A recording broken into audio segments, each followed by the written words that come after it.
Morning student. आज हम BEd second year में सब्जेक्ट है हमारा पेडागोजी और ज्योग्राफी, जिसके अंतर्गत आज हम अध्ययन करेंगे भूगोल शिक्षक के विशेष गुण। ये हमारा पार्ट 2 है।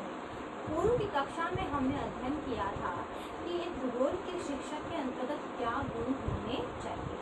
तो हमने उसके अंतर्गत देखा कि भूगोल के शिक्षक को अपनी विषय वस्तु का संपूर्ण ज्ञान होना अति आवश्यक होता है। इसके साथ साथ तत्कालीन घटनाओं का ज्ञान होना भी बहुत आवश्यक है, क्योंकि भूगोल विषय के अंतर्गत हमने देखा है कि नई नई चीज़ें समय समय पर ऐड होती रहती है। अगर एक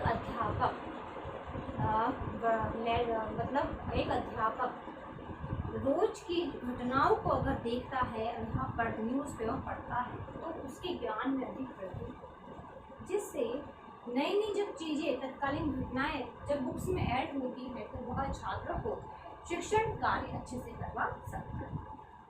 तो हमने इसके अंदर यही देखा कि एक भूगोल के शिक्षक के अंतर्गत क्या होने चाहिए, और उसके साथ हमने देखा था कि बाल मनोविज्ञान का ज्ञान भी एक शिक्षक को होना चाहिए, जिससे जब एक शिक्षक द्वारा शिक्षण कार्य करवाया जाता है तो छात्रों की क्या आयु है, उसकी अभिवृद्धि क्या है, उसका स्तर क्या है, उसको ध्यान में रखकर शिक्षण कार्य करना चाहिए। आज हम जो नेक्स्ट पॉइंट पढ़ेंगे वह है देशाटन से प्रेम।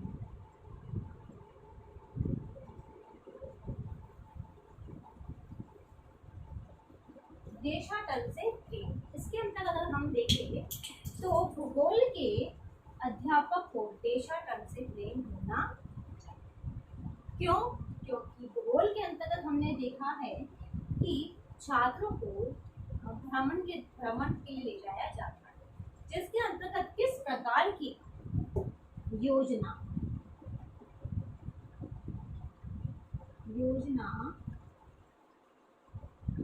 किस प्रकार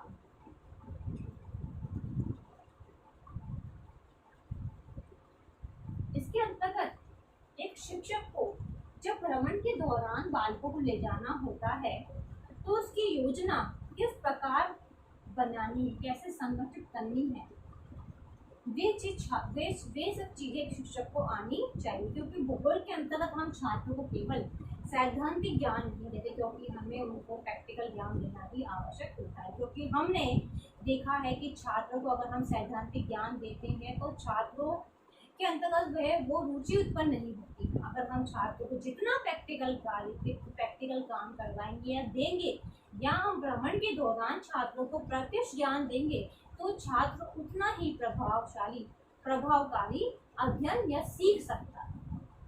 तो हमने देखा कि विभिन्न प्रकार की जो इस्लाह कृतियाँ होती है, सांस्कृतिक होती है, अन्य क्रियाओं का हृदयंगम करने के लिए छात्रों को देशाटन करवाना बहुत ही आवश्यक होता है। क्योंकि अगर हम छात्रों को केवल पुस्तकीय ज्ञान देते हैं तो छात्रों को वो चीज़ शीघ्र समझ में नहीं आती।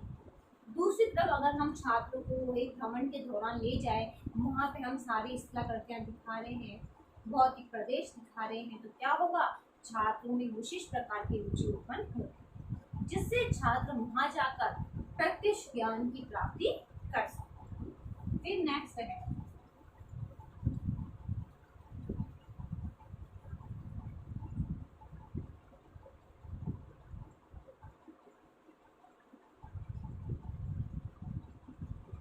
शिक्षण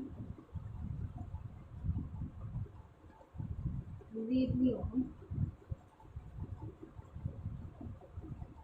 का।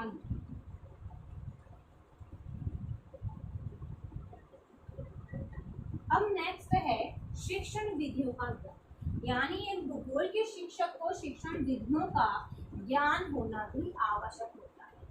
किस जगह हमें कौन सी शिक्षण विधि का उपयोग करना है, यह भी एक अध्यापक को आना चाहिए।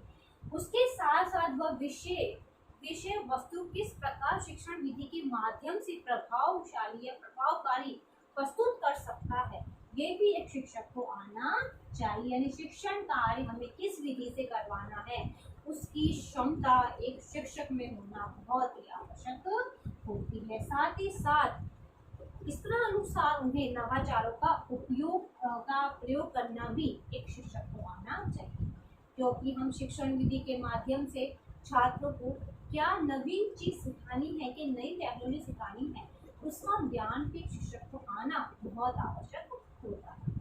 क्योंकि हमने देखा है कई बार अगर हम जो शिक्षण विधि का यूज़ करते हैं उस शिक्षण विधि से अगर छात्रों को पढ़ने में किसी प्रकार की रुचि उत्पन्न नहीं होती, अगर हमें लगता है कि वह शिक्षण विधि छात्रों के लिए उपयुक्त नहीं है, तो हमें दूसरी शिक्षण विधि का यूज़ करते हुए छात्रों को शिक्षण कार्य करवाना चाहिए। फिर नेक्स्ट पॉइंट है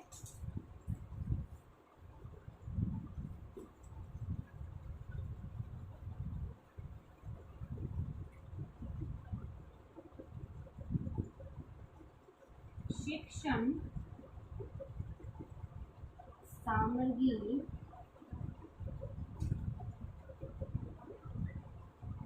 प्रयोग करने में समय।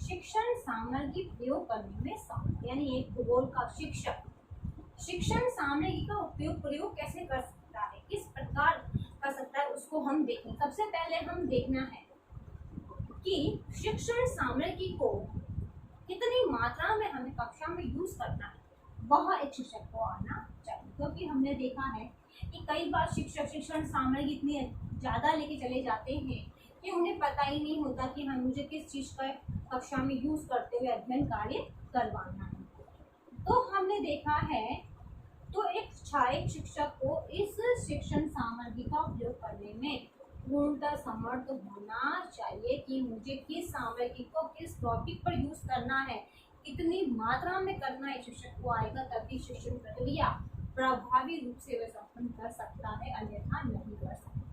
तो एक अच्छे भूगोल के शिक्षक के अंदर ये गुण होने बहुत ही आवश्यक होता है। अब इससे संबंधित आज का आपका होमवर्क है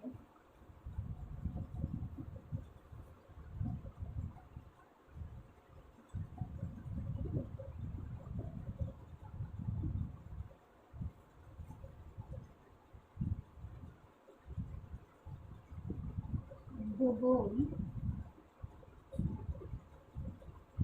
शिक्षक के विशेष गुणों का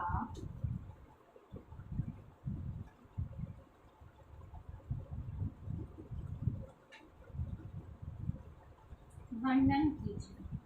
भूगोल शिक्षक के विशेष गुणों का वर्णन कीजिए। क्वेश्चन आपको आपके नोटबुक में उतारना है। अंत में एक विशेष बात, जैसा कि आप सभी को पता है कि देश में कोरोना जैसी महामारी बहुत फैल रही है, इससे सुरक्षित रहने के लिए आप मास्क लगाइए, हाथ को सैनिटाइजर करिए। यदि आप बाहर जाते हैं, किसी व्यक्ति के कॉन्टेक्ट में आते हैं, तो कम से कम 6 फीट की दूरी बनाए रखिए, जिससे आप सुरक्षित होंगे तो आपका घर भी सुरक्षित रहेगा। धन्यवाद।